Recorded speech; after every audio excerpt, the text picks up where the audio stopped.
Okay, folks. There is a bit of a hiccup. I do plan to restart the memory. I paused the memory to go do something, and when I got back, I forgot to unpause it, and I finished the mission. So as such, um, now luckily enough, it was a very short cutscene. Basically, when I because I know I paused it and I went off to do something when Arno was just drank the what was in the chalice. Now, unfortunately, it would be going very far back for that bit, so I'm gonna just try and explain.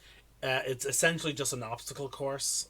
So basically, Arno goes down the hall that his father essentially died in. It was the Palace of Versailles. He's calling out to his father. His father is like, "Where is Art?" Like he's giving out that Arno is not where he was meant to be, and then like clearly this is Arno subconsciously blaming himself for his father's death very clearly, and he's just constantly trying to run to save his father. Eventually he gets to his father's body. He finds a letter that says L. Then he's brought back to the outside of the Palace of Versailles, and this time he is trying to get to Delasaire's body, and it's just memories of things going by, like what was said to him throughout that whole thing. At least saying like, haven't you repaid the kindness of my father enough? And again, it's just Arno dealing with his own guilt. Eventually, he's then in a vision of him being surrounded by essentially faceless hooded men, and he sees his target. I in the crowd, I maneuver to behind the person and I stab them in the back with a hidden blade. To then only discover it is Arno himself. So again, re-cementing the fact that Arno has been dealing with, you know, self-imposed guilt of their deaths. The death of his father for making his father wait in that hallway to till eventually someone showed up and killed him, which we all know from the previous game is Shay Cormac, a former assassin turned Templar, and then he is obviously feeling guilty about not giving the letter to De La Serre, which resulted possibly in De La Serre's death because De La Serre was not warned about the assassination plot. So there we go. Welcome back.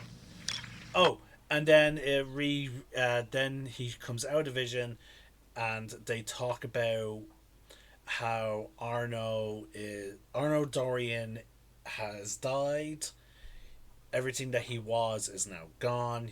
You are reborn, assassin, and they basically reiterate the creed: stay your blade from the blood of an innocent. Do not jeopardize the brotherhood and so forth. We've heard this constantly through Assassin's Creed, and he is then presented with his hidden blade. And now we're having a vision. We're now out of the memory with this person talking to us. Now that you've experienced life as an assassin, are you willing to take up the fight and join us? Deacon, load the file. Coming up. We lifted a media file from Abstergos last month, and the information it contains is astounding. But we won't share these things with just anyone. By pressing play, you'll be joining the assassins. If you want to fight the Templar menace, if you're willing to save civilization from Abstergos' clutches, press play, sit back, and ready yourself for the truth. And I like this, like the fact that we have to actually press play. Good choice. Welcome to the Assassins, Initiate.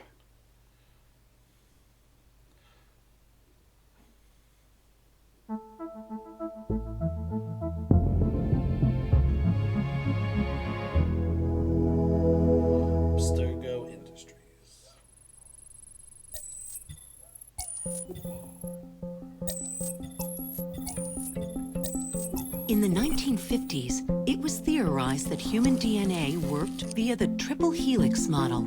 Some years later, the work of Crick and Watson demolished this theory in favor of the double helix. Today, we know the double helix to be indisputably the basis of all life. So why did the triple helix theory gain so much traction? Why did Rosalind Franklin's X-rays seem to confirm it?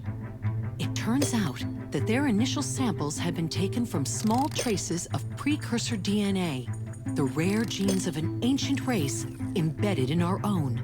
We now know that triple helix DNA is the foundation of the precursor genome. It is the genetic Rosetta Stone of our age. If we can crack it open, if we can sequence the full precursor genome, there is no limit to the knowledge we will gain. Using Animus technology, precursor history will be open to us for the first time ever. Ancient languages will be unlocked, and ancient technology will be ours for the taking. Imagine what will be possible if we master the technology that underpins the pieces of Eden. Such discoveries would surpass 100-fold the splitting of the atom. Last year, we located a rich sample of precursor DNA in a donor whose genes contained human and precursor DNA at an incredible 25-to-1 ratio. Our work will begin with this sample. Our goal is to unravel the triple helix, sequence the precursor genome, and change the world for the better, forever. Welcome to the Phoenix Project. And this was alluded to in Assassin's Creed Rogue and Black Flag. So, this is where we stand. Last year, Abstergos acquired the body of a man we call a sage, one of a rare breed of humans with a surplus of ancient DNA. This sparked a search for more sages, in the present and in the past. The more Abstergo finds, the closer they get to their final goal. We've blocked their recent attempts to find more, but Abstergo will not stop looking until they sequence a full precursor genome. So, why Arnaud Dorian?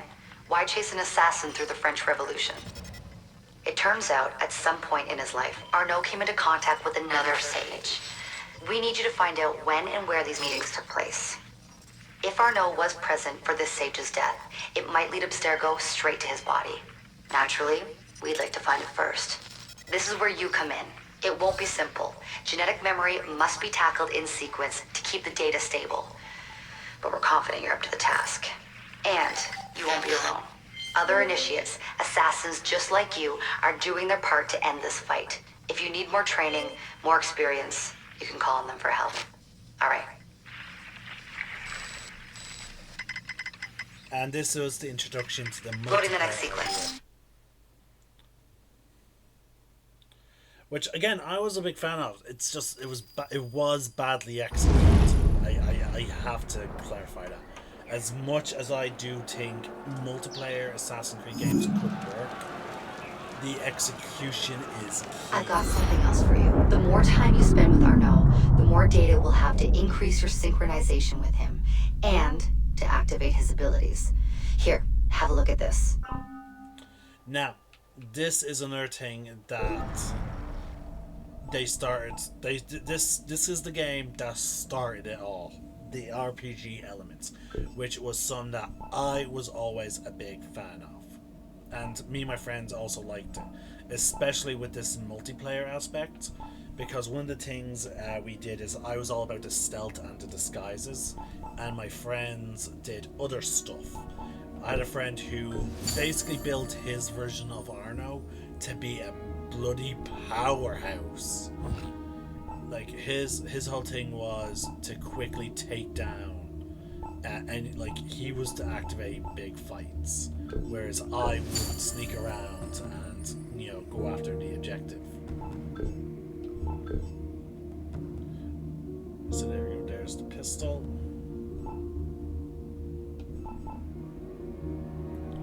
Assassin cliche, money pouch.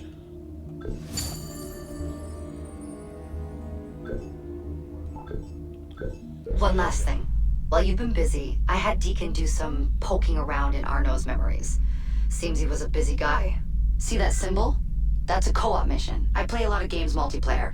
I don't know about you, but I thought you'd like to mix it up a little. These are missions Arno ran with his assassin buddies, so they'll give you an idea of what our organization's about. Just walk into the glitch and you'll get all the details. I've marked them on your map. Yeah, so these are the co-op skills. So I went for the disguise.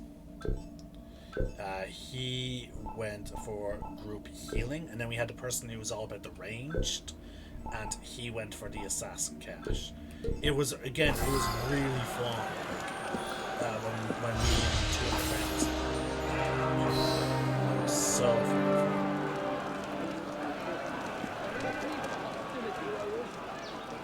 Now, there's another thing we need to go about is gears and weapons.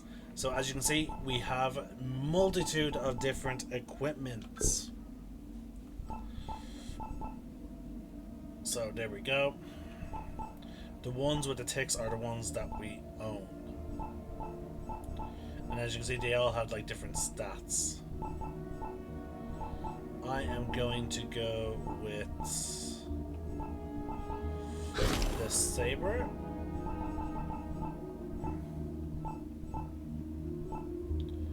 Oh wait, we have one here.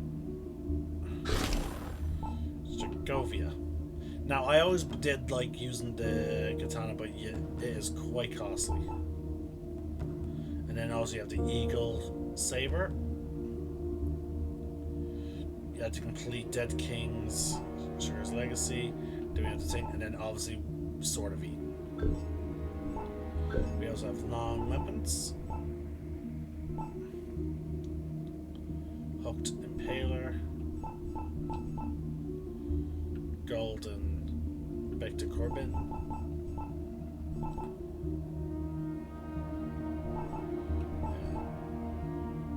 Crusaders.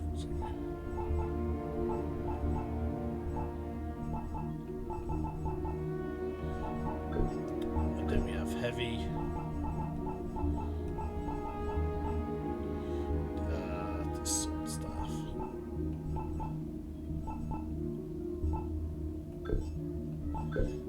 Pistols.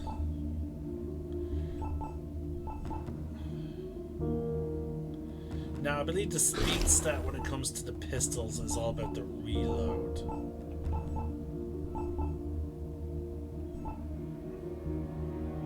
Now I like this pistol. We only get the one shot, but the range is much better by the looks of it.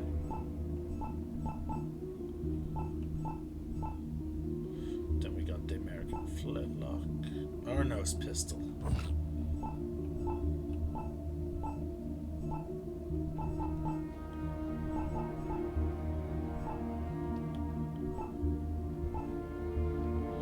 Pitcairn's Putnam pistol.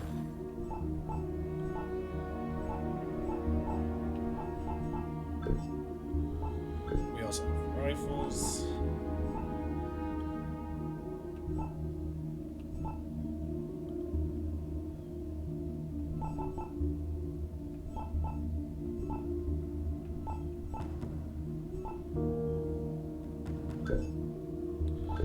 Also have the guillotine guns. And you have to play the main mission in order to get these. But that's not all. We have colors, which are pretty cool. Like the Assassin Blue is clearly the default. We have Uplay, Peaceful Tales. I like Pure Shadow myself.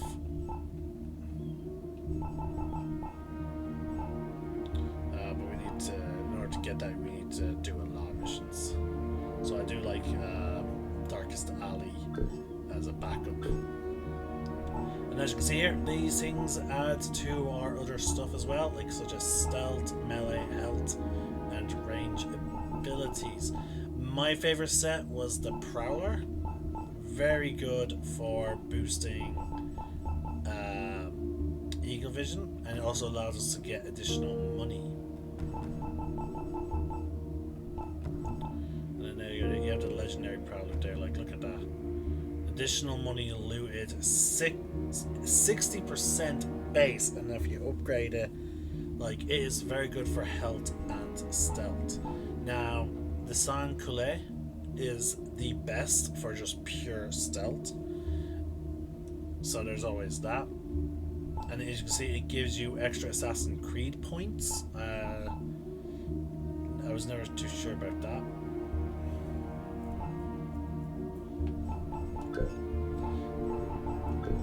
Then we had our overall outfits, Arno's Fearless outfit, McFarlane Master Assassin outfit, Raider, Guard, Arno's Master Assassin, Napoleon, Iron Mask,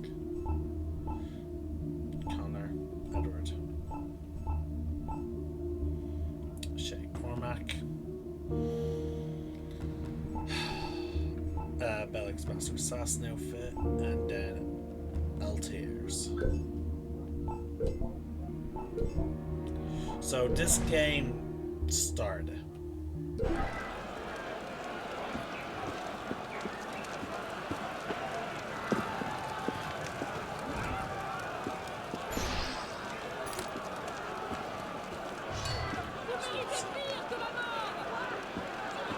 Okay, so this is the aim button. So you signal that you're aiming. So Arno's the type of person who won't draw his gun until he is absolutely going to fire, which is pretty cool. I like the idea that Arno is, at this point, trained enough that he is not willing to fire his gun until he has a shot. Let's just practice this one. Also, I love his reload animation. That is so smooth. I'm going to see if I can do it well. So we need to... Watch this. Oh wait, we didn't have to reload. That was... But you know, it's a really cool animation. I'm hoping you guys see it. Like, it's a lot of like rotationary stuff. Very fun. But anyway, that's it for now. Unfortunately, it is 20 to 4, which means it's almost time for me to get ready to leave and collect my brother. So this is the Celtic Nerd signing out. One name, one sky.